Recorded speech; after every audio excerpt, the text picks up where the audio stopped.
தாண்டி வந்தோமா? காலையிலே வெயில் போட்டு எடுக்குது. எல்லாருக்கும் வணக்கம் மங்களே.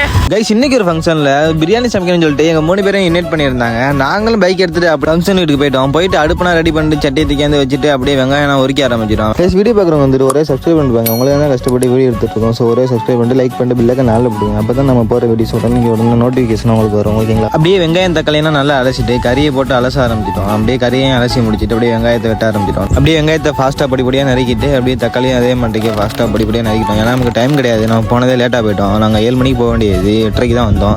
ஸோ வந்துட்டு எல்லாத்தையும் அலசி முடிச்சுட்டு அரிசியும் அலசிட்டு அப்படியே எண்ணெயை ஊற்றி பட்டை கிராம்பு வெங்காயத்தை எல்லாத்தையும் போட்டு வெங்காயம் பொன்னிறமாக வர அளவுக்கு நம்ம நல்லா வதக்கணும். பொன்னிறமாக வந்ததுக்கப்புறம் அப்படியே உப்பு தேவையான அளவு போட்டுட்டு பச்சை மிளகா கிள்ளி போட்டுட்டு அப்படியே இஞ்சி பூண்டு பேஸ்ட்டு தக்காளி எல்லாத்தையும் கொட்டி அப்படியே தக்காளி இஞ்சி பூண்டு மிக்சிங் ஒன்றா பிரட்டணும். கண்டி பிடிக்காத அளவுக்கு பிரட்டணும். அப்புறம் தயிர் கொத்தமல்லி மசாலா எல்லாத்தையும் போட்டு தண்ணியை ஊற்றி 5 மினிட்ஸ் மூடி வச்சுட்டு அதுக்கப்புறமா கறியை போடுங்க. கறியை போட்டு அது 5 மினிட்ஸ் ஆனதுக்கப்புறமா அரிசியை போட்டு அப்படியே நல்லா கிண்டி விட்டுக்கோங்க.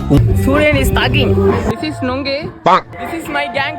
உங்கள் வீட்லேயும் ஃபங்க்ஷன் இருக்குது, பிரியாணி சமைக்கணும் அப்படின்னா பயப்படாமல் வந்துட்டு எங்களை கான்டாக்ட் பண்ணிக்கோங்க. நாங்கள் உங்களுக்கு பக்காவாக பண்ணி கொடுத்துருவோம். அப்படியே பிரியாணிக்கு தம் போட்டு ஒரு பக்கம் குருமா ரெடி பண்ணியாச்சு. அப்படியே 20 மினிட்ஸ் கழிச்சு அப்படியே தம் போட்டு பிரியாணி எடுத்து வெளில வச்சு நெய் அப்படியே மேலே ஊற்றி விட்டு தம்மை உடச்சிட்டோம். நம்ம வந்துட்டு ரிவ்யூ எடுக்க முடியல, ஏன்னா கொஞ்சம் கூட்டமாக இருந்துச்சு. ஸோ நாங்கள் கிளம்பி வந்துட்டோம். வீடியோ முடிஞ்சு. Bye guys.